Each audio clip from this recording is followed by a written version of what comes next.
Thank you very much, Dean. I would like to start with, as the Gemara says, that to say thanks to the Achsanya, to the host, for organizing this lecture, and special thanks for inviting me. Thanks go to my friend, the librarian Reb Tzvi Ereini, who is doing this in memory of Hungarian Jewry, dedicated to his father, Mr. Zoltán Ereini. Mr. Ereini has asked me that I shouldn't only talk on the topic of the forgery, but I should explain how this connects to Hungary and to Hungarian rabbonim. So this lecture is going to be have two parts to it. One part is going to be starting with the forgery of the Yerushalmi, then continuing with Hungarian Orthodox rabbonim, and then finishing off with the second part of the lecture, which is the forgery of the Yerushalmi, and really the two parts connect. Okay, first let me just give a brief overview of the whole story of the forgery of the Yerushalmi, so we should be able to follow.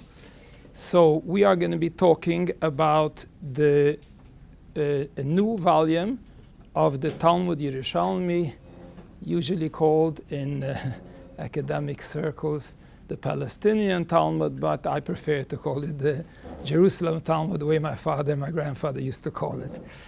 This was printed in 1907 by a person who called himself Shlomo Yehuda, making it sound Sephardic sounding, Shlomo Yehuda Friedlaender. And we know there is no Jerusalem Talmud on these Masechtot of the Talmud. So he said he found them. He printed two volumes.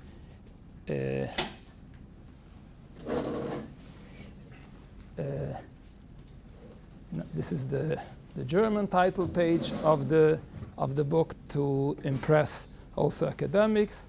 The book has a few letters of very famous rabbonim saying that they saw the Yerushalmi and they're very impressed by it. As you see, that he printed it the way it should look like a Talmud. You have the text in the middle and two commentaries on the side. Not more than a half a year after the book was printed, many questions came up if it's really authentic or not. And let me just bring the main things that were said. And we're talking about exactly a half a year. The book appeared in January of 1907, and three different sources at once in June of 1907 attacked it, that it doesn't seem to be authentic. The first is Rabbi Dr. Ritter, the rabbi of Rotterdam in Holland. He printed in the Frankfurt der Israelit a series of eight articles. The first article is printed on June 20, 1907. Then comes Rabbi Katzburg from Weizen or Vác in Hungary, in Tel Talpiot, which he was the editor for almost 50 years, the end of June 1907, where he says that I know the author, and I say that this Yerushalmi, this volume has to be burnt because it's not Torah. And the third one is the famous researcher of Talmud, Ber Rotner from Vilna, and he came out also with a series of 9 articles proving that this is not the Jerusalem Talmud. A few years later, in the beginning of 1911, Rabbi Meir Don Plotsky from Poland, the Rav of Dvort in Poland, He printed a book, Shalosh Yerushalmi, where again he deals with the subject, pointing towards forgery. And at the end, the last one, another 2 years, in the beginning of 1913, is a book called Seder Kodashim by Rabbi Yaakov Tzvi Janowski, where he goes through the whole Masechet Chulin, and he goes piece by piece, showing where the author took it from, like from the beginning till the end, every page of the whole Masechta. These five critical reviews of the Yerushalmi point in, let's call it in four different types of critique of the of the text. The first one would be Ritter and Rotner. I would call it, this is the academic critique of the Yerushalmi, checking the dates, the text, different expressions, and this is the way they proved it. The second is a little continuation of this, is Rabbi Janowski, again going through the text and proving where it all comes from. The third is Reb Meir Dunn. He's the author of Klei Chemda, and he is really a very rabbinic critic of the Yerushalmi. The 2/3 of his book is questions and answers. You know, if the Yerushalmi makes sense, if the question is a good question, if the answer is a good answer, like really traditional rabbinic type of questions and answers. And at the end of it, he has probably 25, 30 pages of letters and showing how he tried to get the Friedlaender to show him the document, showing the manuscript, etc., etc. And the fourth type of critic is Rabbi Katzburg. Katzburg really didn't deal with the text itself. He says, I know the person, he lived in our community for 2 years, and the guy is a crook, he can't be believed in anything. These are 4 ways of attacking the Yerushalmi from all different angles. Now, Friedlaender obviously did not didn't stay quiet, and he went, and every attack on him he answered. Sometimes in book format. A book could mean 40, 50, 60 pages. Sometimes just a broadsheet, 2 sides to it. The one is Cherev Nokemet, where he printed against the Shalosh Yerushalmi of Reb Meir Dunn. Seder Milieu is the one that Rabbi Janowski printed against the Yerushalmi. And then he also printed a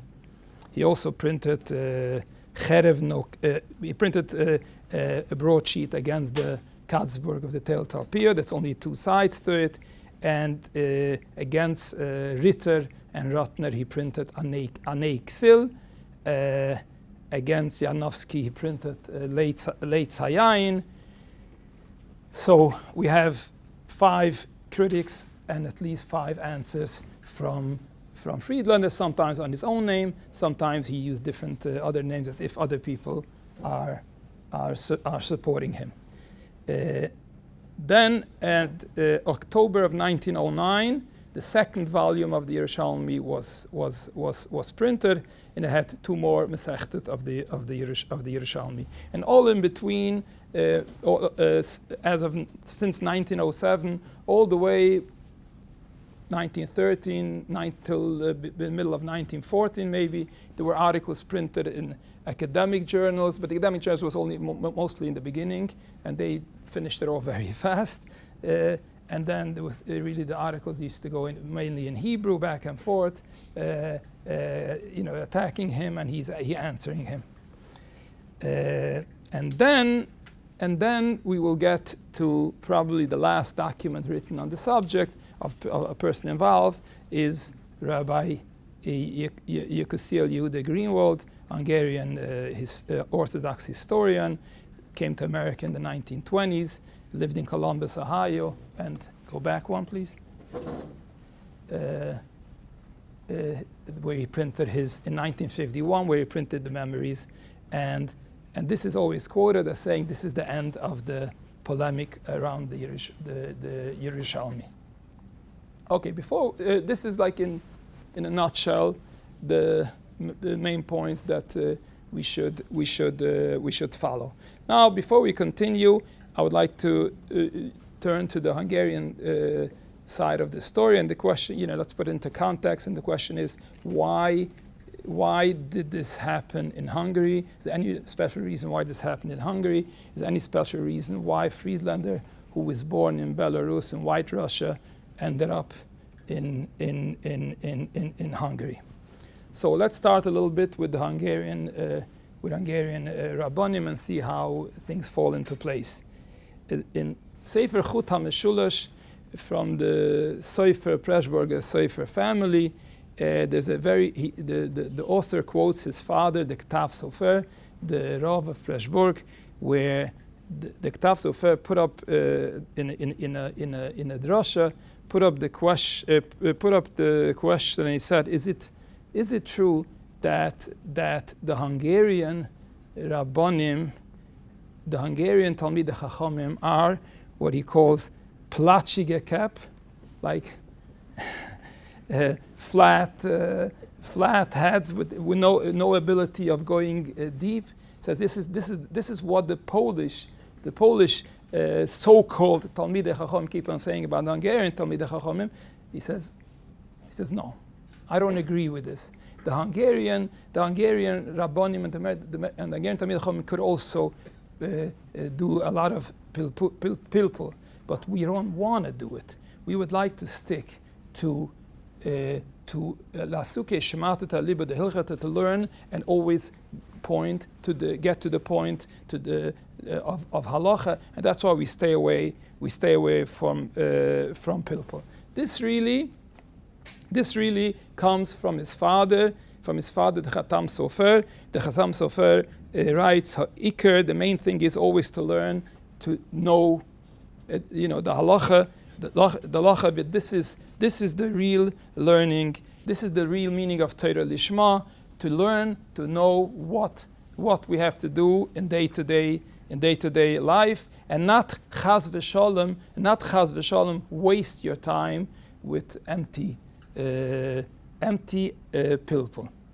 And really, this was the way of learning, the derech halimut, which is special for Hungary. For example, if you would compare it with Volozhin and the learning of Lithuanian yeshivas, where they try to go deep into the sources and understand everything, but not really stress to get to the conclusion of the halacha. In the Hungarian yeshivas, the derech halimut was always to try to get to the halacha of everything, and this is also the mesechta that they learned. Always try to learn such mesechta which is going to help the students in halacha. I don't agree with what is written by Avram Fuchs. He says the Hungarian yeshivas were not made to train rabbonim. It was to train balabatim. They should know how to act in day-to-day life. I would rather say it was not only to train rabbonim, but also to train balabatim, to know how to live a religious life. And really, if this was the derech halimut in the yeshivas, we really see it how afterwards in the rabbonim was a lot of shalot teshuvot sfarim that came from the Hungarian rabbonim, and they are very famous for it. That's why up till today they are classic books learned all over the world by Hungarian and not Hungarian and Sfardische rabbonim. I just mentioned that Rav Avadia Yosef once told my Rabbi Gavriel Zinner, he's the author of the Sfarim Nitei Gavriel. He told him, I love the Hungarian shut. I love, because it's so classic, it's such classic stuff. And if somebody is going to look into the Igrot Kodesh of the Lubavitcher Rebbe, it's also going to see how he always quotes the Hungarian Shut, because they're classic sources of halacha, and also in the last generation, if we look on the famous poskim of the last generation, we could have on one side, forget to mention just a few names, Reb Moshe Feinstein, Reb Shlomo Zalman Auerbach, Rav Eliashiv, Rav Avadia Yosef, which are the non-Hungarian poskim, and then we could find the Hungarian poskim, Rav Weiss, Minchat Yitzchak, Rav Wozner, Shevet HaLevi, Rav Betzalel Stern, Betzalel HaChachma, his brother, Rav Moshe Stern, Be'er Moshe, or Rav Menashe Klein, Mishnah Halachas, which these are all Hungarian students of Hungarian yeshivas and themselves Hungarian, including Rav Wozner, which grew up in Vienna. To point an important point, a beautiful point of the way of psak of the Hungarian Rabbanim, just to mention one thing, that on one hand we could find them being machmirim and always be very, very stringent and very going machmir all to as much as they could go. On the other hand, if a balabos comes to them with a question, they would sit down and solve the problem and show a way how to do it. Meaning they were always able to see the big picture. I mean, sometimes you write, very strict psakim, but then when the question comes up in real life, they would always find ways, not overly going to the other end, but at least showing and proving where you could find the way to be lenient. Myself, my uncle, Reb Shlomo Oberlander, once showed me in writing a psak of my Rebbe, the Papa Rav Yosef Greenwald, the author of Shalot Teshuvot Vayan Yosef, when the question came up of my uncle owning an old age home, and the question was about Shabbos. Shabbos is a very serious question. And he came to the Papa Rav, and the Papa Rav was known to be very strict in all aspects. And he told me, this I would like to to own this place and for Parnasa.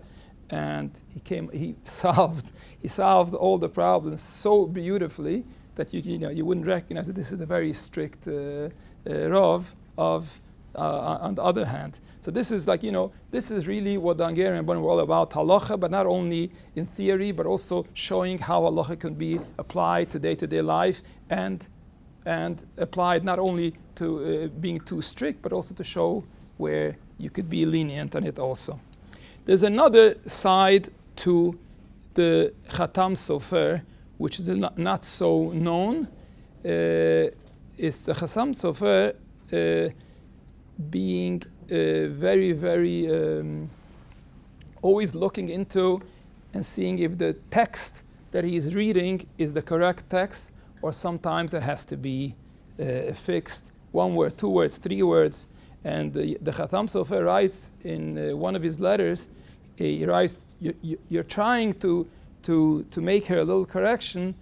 If the correction could have been done, I would have rather done it in my Talmud. My Talmud is full of corrections.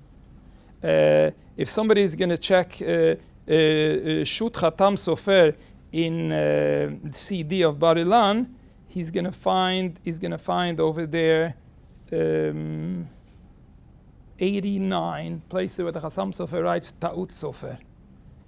Meaning he read the text and he always was trying to see if it doesn't have to be fixed, and not in the Gdukei Sofrim when it was printed, it has 2 haskamot, 2 letters from 2 sons of the Khatam Sofer, also the Ketaf Sofer, which was afterwards the Rav in Pressburg, and other son Shimon Sofer, which is the Rav in Krakow.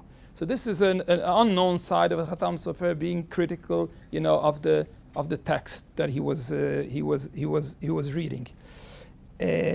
Another thing which is unusual the Khatam Sofer was very, very much into, buying and collecting, spending money on manuscripts, Kidvei Yad. And there's a whole, many times the Khatam Sofer writes, I have in my possession Tosafot Harosh, and I checked over there, it says this and this. And also different other manuscripts. He spent money on manuscripts of Kabbalah, and meaning he was very much into manuscripts. But there's in the biography of Eliezer Katz on the Khatam Sofer, he writes, well, the manuscripts also helped the Khatam Sofer in fixing, correcting the text. This is wrong, because when you're talking about manuscripts, there's two sides to the manuscripts. There's one side of the manuscript which is unknown Sfarim, unknown works which are not printed. And then there's the manuscripts of checking the Munich manuscript of the Talmud to check if the text in the Talmud is okay, for example. The Khatam Sofer used the manuscripts mainly, I would say not only, but mainly for unprinted works, and not so much for doing really the classical, critical work of just checking the manuscript to see, or first prints, or this type of stuff. But still, it's very, very impressive. The Khatam Sofer had also this side to him. Now, when we're talking over here in the end of the 19th century, the beginning of the 20th century, was a very special time of manuscripts. A lot of major, very important works from Midrash to works of the Gaonim and works of the Rishonim were published, if it was Shlomo Buber or other ones. And in this was the era where Friedlander said, I also found this special new manuscript like Buber, which he found that. He also found something. That's why a lot of people, at least in the beginning, took it for natural. Yeah, sure. This is the time where you can never know what is going to be published tomorrow. A new Midrash, a new that. So the new Talmud being printed. Between the Hungarian Rabbonim, we find some which were very excited and followed these discoveries, and they themselves also had a little feeling for text, fixing and amending text. I would mention, just in short, a few of them. First of them would be the Munkacher Rebbe, Reb Chaim Elazar Shapiro, which had a big library of old books, manuscripts, and he had a very, very good feeling of how to use all these first prints and manuscripts to fix text, etc. Anybody looking in his Divrei Torah and others works of his is going to find. Second one I would mention is Harav Shlomo Zalman Ehrenreich, the Av Beidin of Shimlo in Transylvania, the author of Shut Lechem Shlomo, who also had he followed these new discoveries.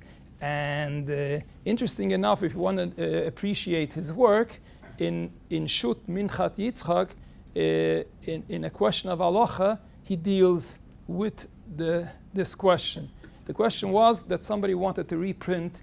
He reprinted in the 1920s. He printed the Raven, a major work of halacha, with his commentary.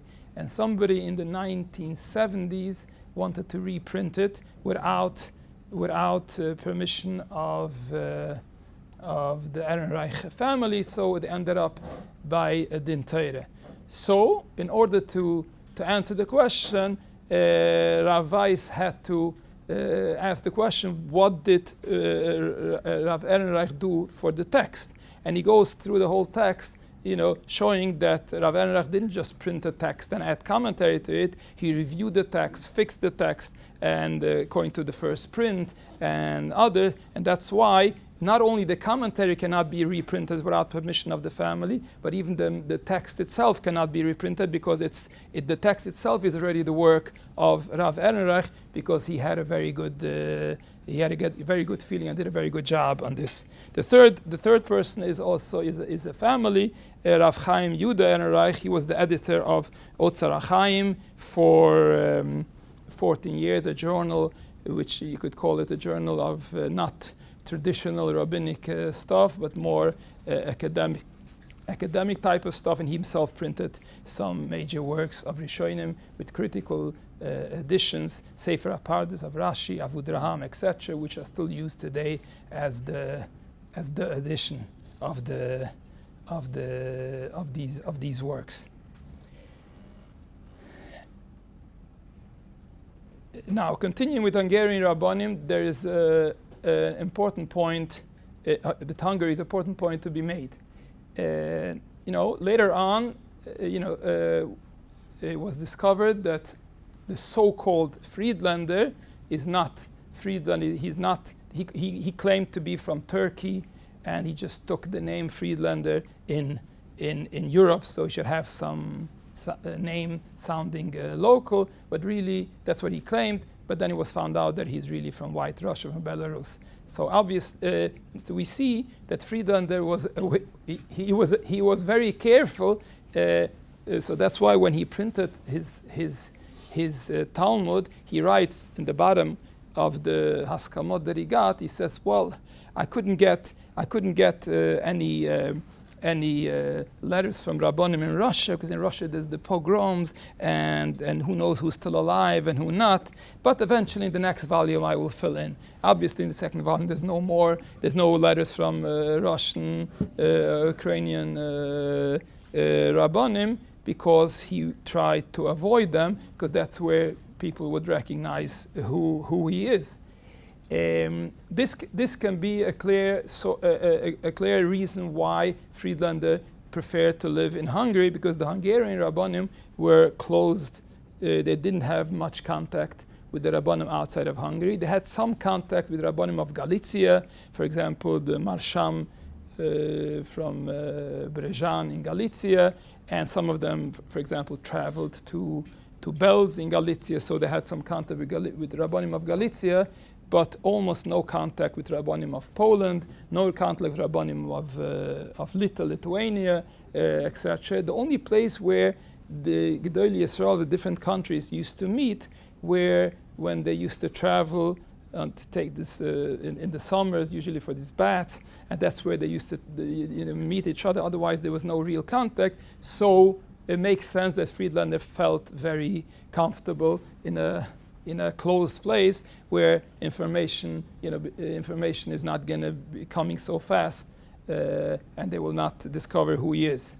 Another point which helped Friedel, he tried to use it in his polemics, because in 1868, 1869, there was the split there was the Congress of Hungarian Jewry in Pest, and there they split into two major communities: the Orthodox community and the so-called Neo community, which is a light version of Reform, sometimes somewhere over there between conservative and Reform, and they completely split. Completely, I meant to the point where they barely had contact with each other. And you mentioned, if you said on somebody that he's not Orthodox, he's Neolog, that means that he cannot be considered for anything and for everything, for nothing. So when they started criticizing Friedlander, different, for example, Rabbi Ritter or Rotner, what did Friedlander answer? He says, Ritter, you know where Ritter learned? He learned in Borislow, where they learn 2 hours a week. They learn Talmud. That's all they know. And who would rely on him? Who doesn't know that by us means here in Hungary, anybody who is not an Orthodox Rav, his get cannot be considered, and the woman is still considered an Eshet Ish, a married woman. So how could we just consider them? So he tried to use the fact that the Orthodox were trying to, to disassociate themselves with the non-Orthodox. So anything that came from the other side, or at least he decided it's the other side, so he kept on pushing. This is like so-called Neolog type of stuff. So we just can't consider them. Although when he needed, he quoted the saying that here there are some professors saying that this is the real Yerushalmi. But this is just some professors, but don't take serious all those other scholars because they are not Orthodox. It's another point where Friedlaender felt that Hungary could be helpful to him. And the third thing, another point of Hungary, which he might have felt that Hungary is good for him, is the claim that the Hungarians are very naive, and so that you could tell them anything that he's going to believe them. They're going to at this point we're going to continue. Get back at the end of the lecture. So this is certain points to consider about the Hungarian Rabbanim and how things felt in those days. Why Friedlander felt that the best place for him would be to stay in Hungary. Okay, so now let's get to the question that I would like to deal here on the forgery of the Jerusalem Talmud, and the question is, did Friedlander really admit that he forged the Talmud? So in 1968 in Sinai, in the Shmuel HaKohen Weingarten printed an article saying the end of the polemics, where he quotes Rav Greenwald from Columbus, Ohio, in his memories printed in 1951, where Greenwald writes that, yes, he admitted to me, he was very broken at one point, and he admitted to me that I wrote the Yerushalmi, but it's not a forgery, I just collected it from different sources. So he says, so Weingarten writes, so here we can close. This is where we close the question, if the person himself admitted it. And since then, it's always quoted whenever the article, people write, scholars and not scholars write in the question, they always quote, and at the end, we find that he admitted himself that he did it. Now, I'm always surprised by how easily this is accepted as Greenwald being accepted as a witness, and that really Friedlander admitted to him that he is the author he's a forger of the Yerushalmi. I recently published a book of biography, which is based completely only on documents and first-hand information which can be verified. And on the subject that I dealt with, I had to omit and delete a lot of very nice stories because I couldn't document them. I couldn't really prove the story. And as a historian, every historian has to know that there's not too much leeway. He always has to be very careful, even when there's some beautiful stories that he would like to believe, but he has to admit that if it can't be verified, it can't be documented, it doesn't seem to be true, then you have to put up the question mark, saying that can we really accept it? So first of all, let's see what exactly happened over here. Greenwald writes that at a certain point he was very broken by some new revelation about him, and he came to him, and he was lost. He says, what can I do? So Greenwald told him, he says,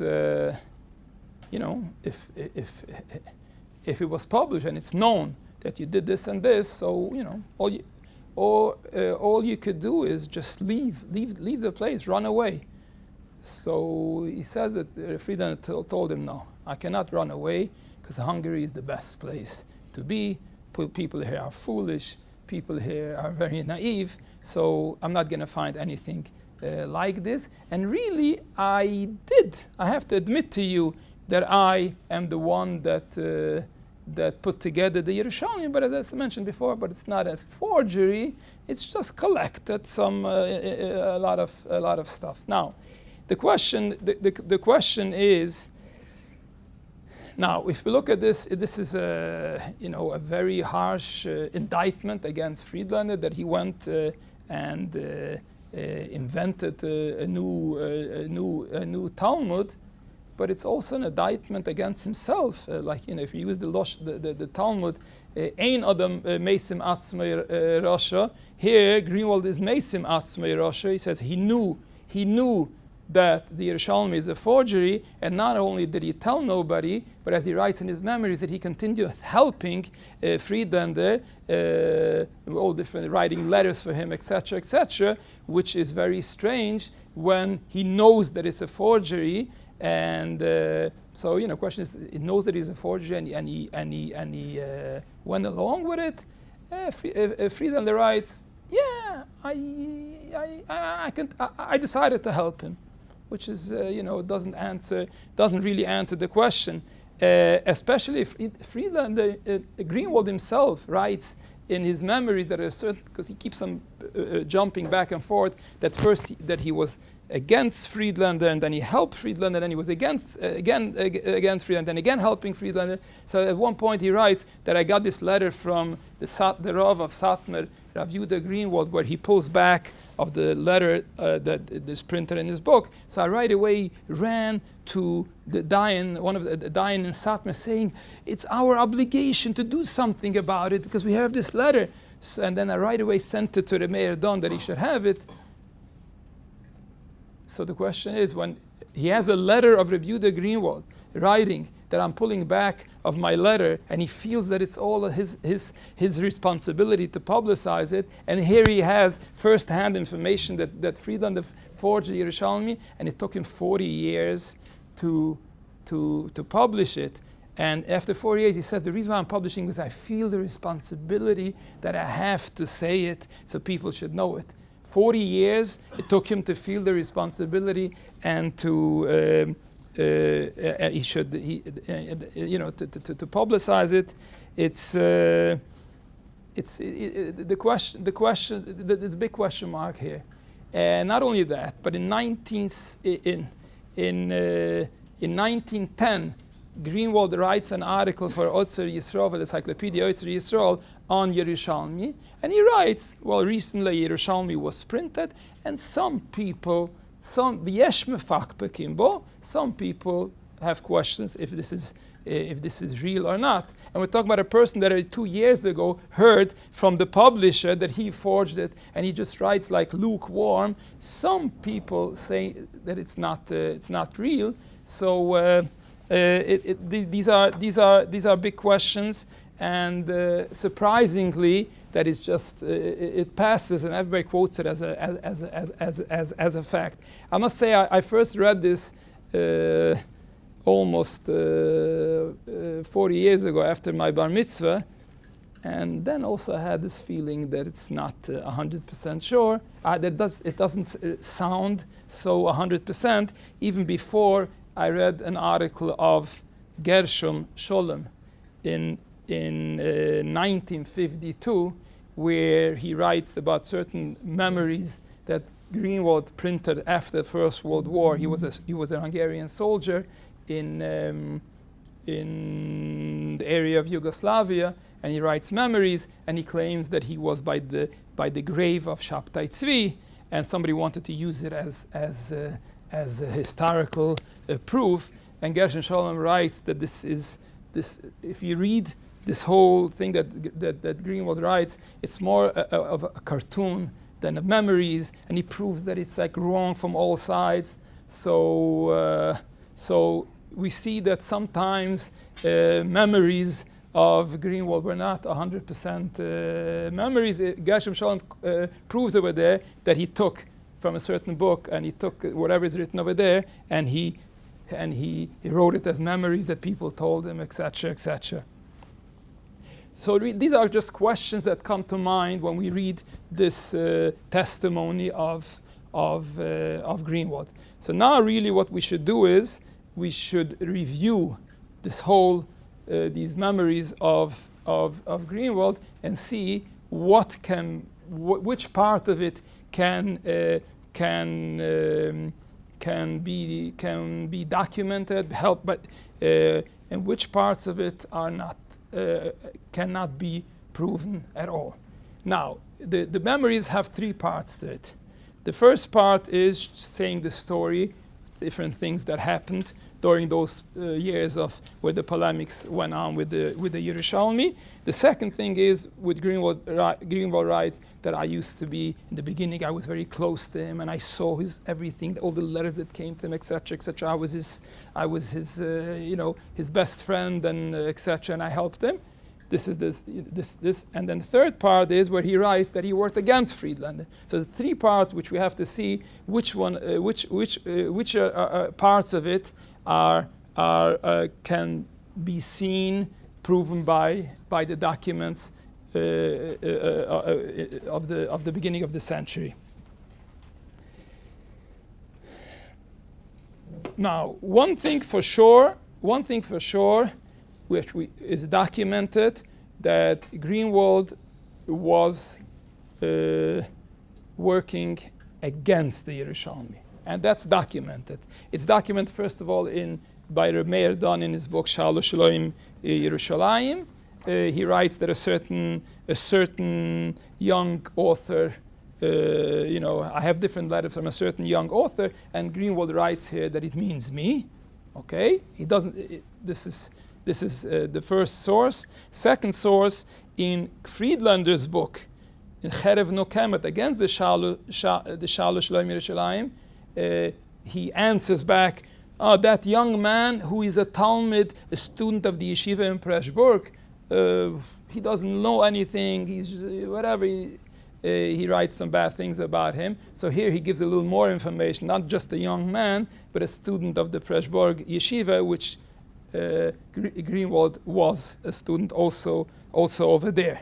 So this gets us a little more, clear proof showing that Greenwald was involved against the Yerushalmi. But then there is in Greenwald's memories another one, all the way to the back, the last one, not the first one.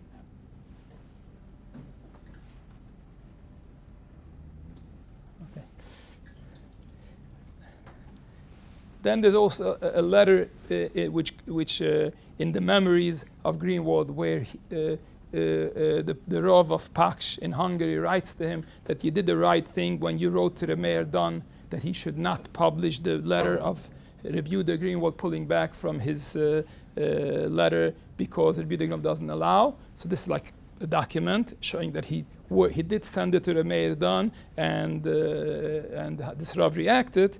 And then comes the last important part, the late Hayayin, which is what Friedlander answered the last big publication against Rav Yanofsky, where he went through the whole Masechta of Chulin, and over there he writes, and over there he writes clearly, Yekutiel Yehuda Leopold Greenwald from Siget, who doesn't know anything, and he's going to be the translator into Yiddish of this book, and I will show everybody who he is, and he's what a big Amaretz is, and ignorant, etc., etc. So here he's mentioned by name by Friedlander being an enemy of his, and he will show who Greenwald is. So here we have different documents.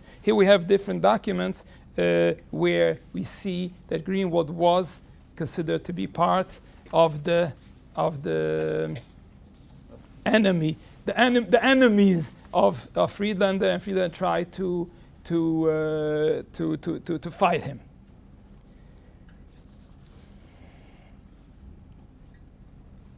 Now let's see another part of the memories of Greenwald, where different stories that he writes.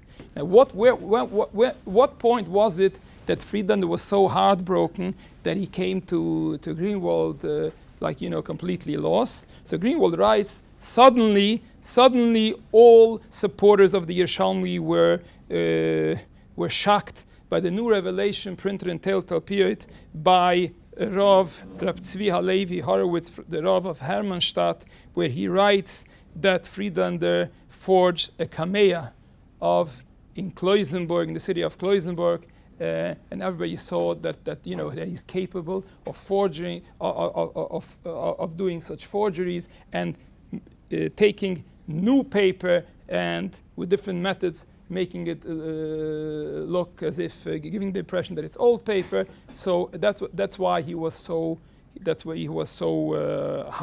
heartbroken. Now the date of this is Tel Talpiot, the end of December 1908, and he went with this. He came to live in Kloisenburg.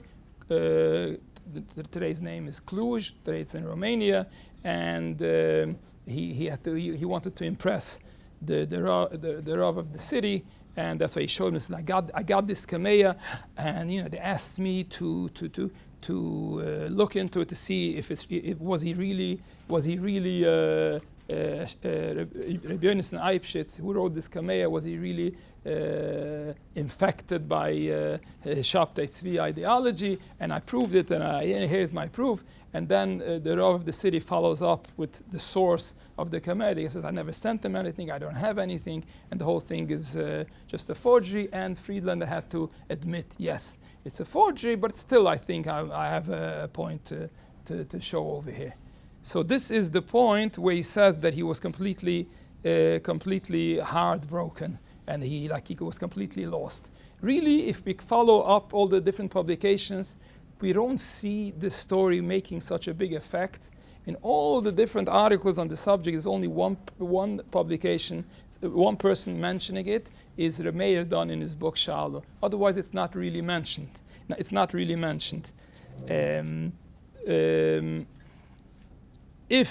If anything, in the same issue of Tel Talpiot, there was a different letter, and that is what was the big revelation that Friedlander was afraid of, and why he was so lost. That Lubavitcher Rav, Harav Yeshua Nimoitin, he was the Rav of the city Bishenkovitz in White Russia, and he says, you asked me about this person named Shlomo Yehuda Friedlander. He is from this town. His name is not Shlomo, not Yehuda, and not Friedlander, and he's not from Turkey. We know him. He's a little boy over here. He ran away because he didn't want to serve in the army. He says this is nothing, and he says anything that comes out from his hands cannot be taken seriously. This is the revelation that really could have broken him and completely, that he lost himself. Now, why does Friedlander say that the Rav Horowitz's letter is the one that had this big effect? As he continues in his memory, he says, a short while later, I got married to the daughter of Rav Horowitz. So that's when I felt that I can't continue helping Friedlander if I'm married to a daughter on the other side of the story. So he writes. So then I put together a booklet, a big work called Leman Ha'emet, where I showed all different things, but before that I wrote to Friedlander. He says you have to come clean on the subject. You can't continue like this. And instead of that, he says Friedlander came out with an article Hamane against my father-in-law, Rav Horowitz. That's when I felt I can't continue working with him, and I cut off and I put together my article. Now, there is no such thing as Haman. Hamana was never printed. It's never to be seen. Never mentioned. Anywhere. And even though Friedlander makes it Greenwald makes it sound as if he printed this Lamana Emet. Lamana Emet was also never printed. There is no such booklet or article Lamana Emet from Greenwald, even though he writes that the Rabbanim were very impressed about this work. So it could be they were very impressed, but it was never published. So question is, how were they so impressed? And then he also mentioned it as if in late Hayayin, Friedlander answers him, but Friedlander doesn't answer him in late Hayayin. He just writes that he's supposed to be the translator of a book. So what we can see over here is that Friedlander exaggerates when with family connections, or when he tries to put himself in the center of the controversy of all different sides. Now, there's one point in the memories that have to be mentioned, because he has a beautiful story. He says the Rabbanim were pushing, the Rabbanim of Poland pushed that they not only do they want to see the manuscript, because if Friedlander came up with some manuscript, but also they want to have the source of the manuscript. They have to speak with the person that has the manuscript. They're not going to take any other manuscript as an answer. They'd have to know the person himself. And Friedlander tried to gain time, but at one point he had to answer the question. So one day I come to Friedlander. He's sitting Shiva. He says, what happened? Says, my brother, Rebbe Milieu, in Turkey, I just got word that he passed away. And obviously, he was the source of the manuscript of the Yerushalmi. So once he passed away, so he doesn't have to show nothing. He can still show who is the source. It says the source is Rebbe Milieu, and he passed away. And Friedlander asked me I should write to all the Rabbanim, I write everywhere that he's sitting Shiva. He lost his brother. And his brother was the source of the Yerushalmi, so it's lost. The problem is that supposedly he wrote to all the Rabbanim that Friedlander is sitting Shiva, but it's never mentioned anywhere. It's never mentioned anywhere. This whole story about sitting Shiva of Friedlander is not mentioned anywhere. So again, the question comes up of what is fact and what is fiction. Now, if we question all the stories in all the beautiful stories in Greenwald's memories, the question is another story, which personally I would hate if I would have to say that the story is fiction. And this is about a story about my great uncle.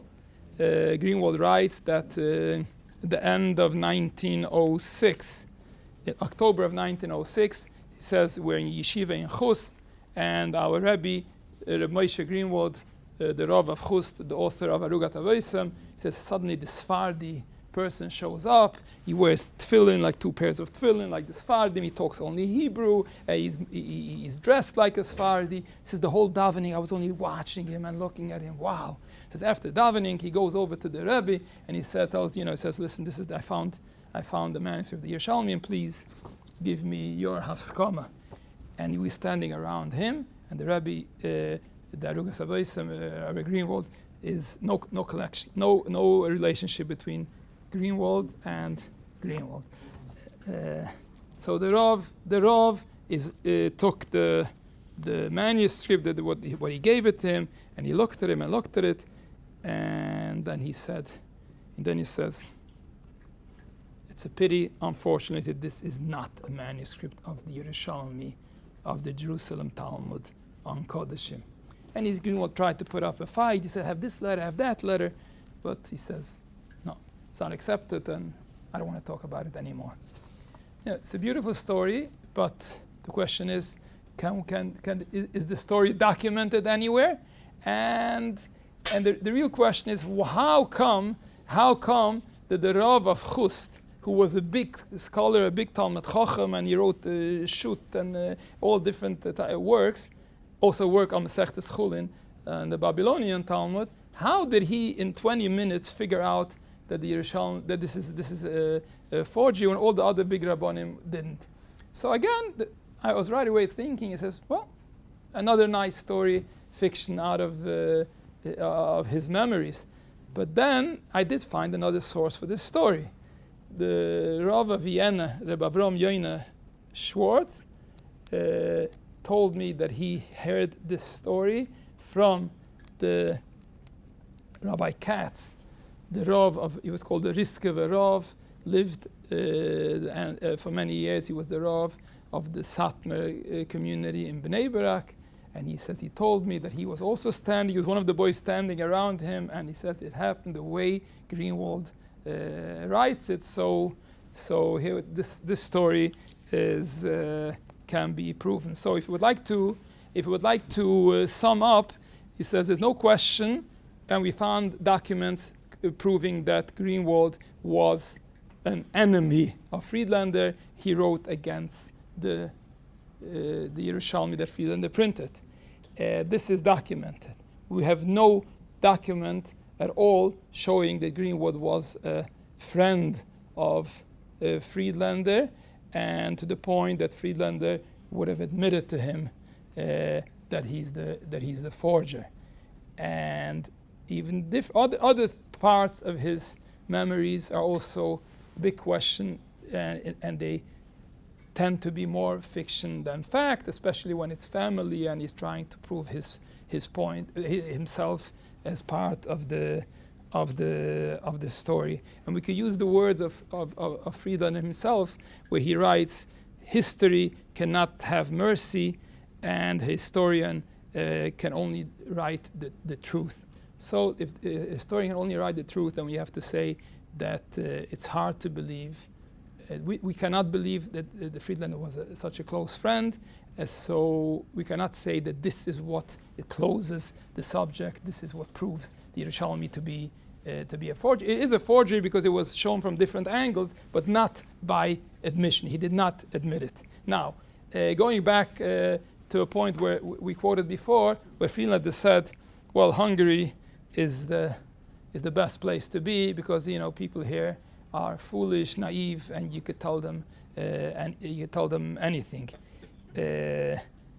And I was already in different parts of the world. This is the best part. Really, what Rabbi Kasburg writes is that he was only in one place after leaving White Russia. He came to Germany, and from Germany he had to come to Hungary. Why did he have to come to Hungary? Because he was wanted for robbery. And they found him in Vác in Hungary. He was arrested. And the only reason why he couldn't be sent to back to Germany, because he proved, another forgery, that he was born in Hungary. So he's a Hungarian citizen. That's why he cannot be sent to Germany. So that's a simple reason why he couldn't go live in Poland or anywhere else. Now, to the point that the Hungarians are the big fools, happens to be that at June 1907, 3 articles came, one in German, 2 in Hebrew, against the Yerushalmi. They were the first one, half a year after the Yerushalmi was printed. And where was one of them?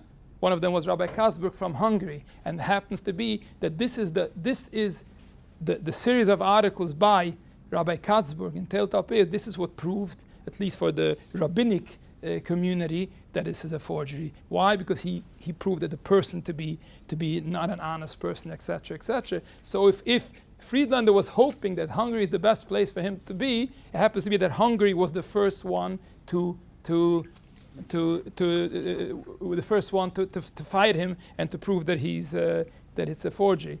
On the other hand, here we're talking about 1907, even a year or 2 later in Poland, Reb Meir Don, when he was dealing with the Yerushalmi, and the Gerer Rebbe asked him to work on the Yerushalmi to prove if it's right or wrong. 2 years later, after Hungary was already closed, the question was already done. the Gerer Rebbe and Rebbe Adan, told them, if you bring us the manuscript, you're going to prove a point. If you give us the address of the source of the manuscript, you're going to prove your point. So we see that Hungary took it as a forgery much earlier than Poland. And really, this whole thing is a thing which still has to be. I didn't see any academic literature on the subject of Jews of different countries in Eastern Europe pointing fingers at each other's. On the Polish, they used to say that they are only busy with pilpul, they can't think straight. On the Romanians are ganovim. The Hungarians are foolish. So this is a thing which still has to be. We find different sources for this. It's an interesting thing, but interesting is that supposedly Friedlander also used this thing that the Hungarians are the foolish. Another place where the Yerushalmi was still believed, where in Hungary wasn't believed, is in Lithuania, where we see that the Reb Yisrael Meir HaKohen, the Chofetz Chaim, the Mishnah Berurah, believed in the Yerushalmi. He was one of the last ones still believing in the Yerushalmi. When he printed his book in 1909, Likutei Halachot, he quotes the Yerushalmi a few times. The Chazon Ish mentions, he says, shouldn't have been quoted because it's a forgery. And another thing is that his son writes that my father at a certain point in his life started putting on Tefillin Rabbeinu Tam, not only Tefillin Rashi. And I asked him, is it the reason because you went between Hasidim and you felt that you cannot do it different than them and put on the Rabbeinu Tam? He says, no. The reason is because in the new Yerushalmi, we find the Yerushalmi goes according to Rabbeinu Tam, so that's why I have to put on Tefillin. So, and I kept on, and I tried telling him that it's a forgery. He didn't want to accept it only till later on, but he continued to wear the tefillin. So we see that in Lithuania, Yerushalmi was still going on. And same thing also, Reb Chaim Soloveitchik. Reb Chaim Soloveitchik also at that point, there's a story that he was talking with the Chofetz Chaim, and they said that there's not enough proof to say that it's a forgery. And there's a letter from Reb Chaim Soloveitchik supposedly supporting the Yerushalmi. So we see Hungary was already out of the picture, but Poland and Lithuania were still in supporting the Yerushalmi. Interesting stuff. Interesting point is that supposedly this is not proven. With this I'm finishing. That they say that the Brisker of Reb Chaim Soloveitchik, after this story, said that the din of Lashon Hara does not go for Rabbanim. Rabbanim could hear all the Lashon Hara in the world. And it's important that he should know everything that is being said. Because if we would know earlier who this Friedlander is, we would never support this Yerushalmi. The only reason because we didn't hear all the Lashon Hara, all the bad things that is being told. That's why the Rav should never hold himself back from hearing any stories on that. Again, it's not the proven, but this I didn't find it anywhere with a source, but it's in the air. It's being said. Interesting enough that although the son of the Chofetz Chaim writes that my father told me that this is the reason why he puts on tefillin. Rabbi Professor Havlin in an article writes, there's a certain Gadol b'Yisrael that started wearing Rabbeinu Tam, and some people are trying to say that it's because of the Yerushalmi, but it's not true. Well, obviously he didn't see that the Chofetz Chaim himself said this is the reason why I'm putting on tefillin. There's also a lot of different other stories being said around the Yerushalmi. That Rav Yosef wrote that Friedlander became rich by selling the new Yerushalmi. It happens to be that Friedlander went bankrupt. He and the publisher went bankrupt because of the publishing of the Yerushalmi. Reb Chaim Kanievsky writes that Friedlander moved to Israel and he lived in Israel, and somebody told him that the Shalmi was forged. He says, it's not forged, it wasn't forged, just collected. Whatever, he never moved to Israel. I found his matzeva, his grave, in Satmar, and in a very mechubadige place, in the row of the Rabbanim. So there's a lot of different things which are not documented, which are being said about the Yerushalmi, but we have to try to stick to the facts. And as I mentioned, the Yerushalmi is surely a forgery, but Friedlander probably never admitted it being a forgery. Thank you very much.